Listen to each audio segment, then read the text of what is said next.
నమ్ముతున్నారు, నరకాన్ని నమ్ముతున్నారు, అగ్నిగుండాన్ని నమ్ముతున్నారు, నిత్య జీవాన్ని నమ్ముతున్నారు.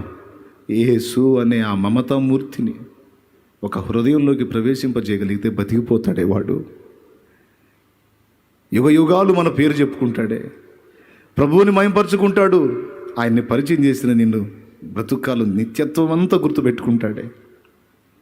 ఎన్ని జీవితాలు నాశనం అయిపోతున్నాయి, ఎన్ని కుటుంబాలు పాడైపోతున్నాయి, భూమి మీద జీవితంలో పాడైపోతున్నారు, చచ్చి నరకానికి వెళ్తున్న పరిస్థితిలో ఉన్నారు. విచ్చలవిడి జీవితాల్లో, వ్యభిచారాల్లో, పాపాలలో, త్రాగుడులో, జూదాలలో, ఘోరమైన హత్యలలో హంతకులుగా జైళ్లలో మ్రగ్గుతున్నారు. కొంతమంది ఫుల్ అయిపోతున్నాయి జైళ్ళు. ఎలీజా అనేటువంటి ఒక దైవజనురాలు గురించి ఒక మాట చదివాను నేను. రోజు ఆమె ప్రార్థన చేసుకొని పండుకుంటే ఒక దర్శనం పడుతుందట.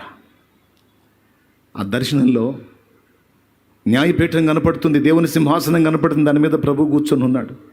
ఆయన ఎదుట చాలామంది మనుషులు గడగడ గడగడ వణుకుతూ ఉన్నారట.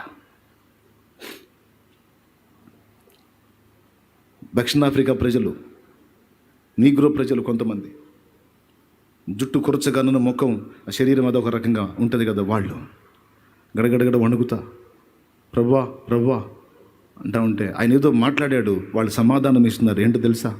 నువ్వు మా కోసం ప్రాణం పెట్టావా, మా పాపాలు మోసావా, మాకొక్కళ్ళు కూడా చెప్పలేదయ్యా ఈ మాట, మాకెవరూ చెప్పలేదయ్యా, లేకపోతే నిన్ను అప్పుడే విశ్వసించేవారు, మాకు తెలియదు ప్రభా అని వాళ్ళు ఏడుస్తూ గడగడలాడుతూ వణుకుతా ప్రభు ముందు ఆన్సర్ చేస్తుంటే ఆ దర్శనం మేము చూసింది, కలవరపు లేచింది. లేచి ప్రభా, ఆ మాట వారు చెప్పకుండాన్నట్లు నేను వెళ్తా ప్రభువా, అక్కడికి నేను వెళ్తా ప్రభువా, నన్ను పంపించు, నా ప్రాణం పెడతా ప్రభువా, నన్ను పంపించు, నేను వారికి యేసుని పరిచయం చేస్తా, నన్ను పంపించు ప్రభువా అని ఏడ్చి ప్రార్థన చేసి వెళ్ళిపోయింది. అక్కడికి 100 సంవత్సరాలు జీవించింది ఆమె. అనేక వేలాది మందికి యేసును పరిచయం చేసి ధన్య చరిత్రలు అయిపోయింది. దైవజనుడా, ఎన్ని ప్రాంతాలు ఉన్నాయి నువ్వు ఇంకా దర్శించాల్సినాయి. ఎలా నిద్రపడుతుంది నీకు? ఎలా ఆహారం సహిస్తుంది నీకు? నరకంలో ఆత్మల ఆర్తధ్వని వినబడట్లేదా? అది వినబడే కదా విలియం కేరీ పరిగెత్తాడు, అది వినబడే కదా డేవిడ్ డ్రైనార్డ్ రెడ్డినియన్ల మధ్య పరిగెత్తాడు, అది వినబడే కదా డేవిడ్ లివింగ్స్టన్ చైనా దక్షిణాఫ్రికా పరిగెత్తాడు,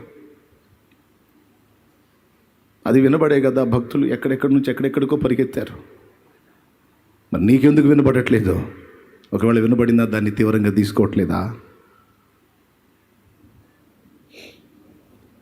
అప్రియమైన దేవుని బిడ్డలారా, మీరు వచ్చే దారిలో చూస్తూ వచ్చారు, చిన్నోళ్ళు పెద్దోళ్ళు, వయసులో పెద్దవాళ్ళు, కాళ్ళకు దెబ్బ తగిలిన వాళ్ళు, రోడ్డు మీద మీరు వచ్చేటప్పుడు విజిల్ వేస్తూ కర్ర తీసుకొని ఎర్రటి ఎండలో నిలబడి చిన్నంగా బోండమ్మా, చిన్నంగా బోండమ్మా, జాగ్రత్తగా బోండయ్యా, జాగ్రత్తగా బోండి అంటున్నారు చూసారా? ఎందుకో తెలుసా?